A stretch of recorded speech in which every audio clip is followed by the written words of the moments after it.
El senyal indica que s'aproxima a una intersecció on tinc prioritat, B, a una rotonda, o C, a una intersecció on tenen preferència els vehicles que entren per la dreta.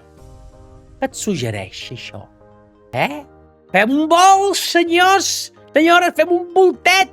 Correcte! És el senyal que s'aproxima a una rotonda. La correcta és la B. El senyal indica el perill per la proximitat d'una rotonda A, partida des de la calçada principal.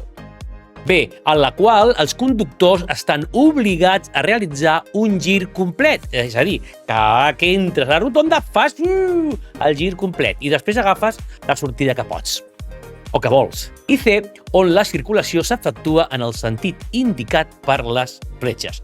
És una pregunta molt fàcil, és una rotonda i la circulació, surtis per on surtis, sempre la faràs correcta amb el sentit indicat per les fletxes. La correcta és la C. Aquesta era molt fàcil, Vinga, va, una altra, a veure si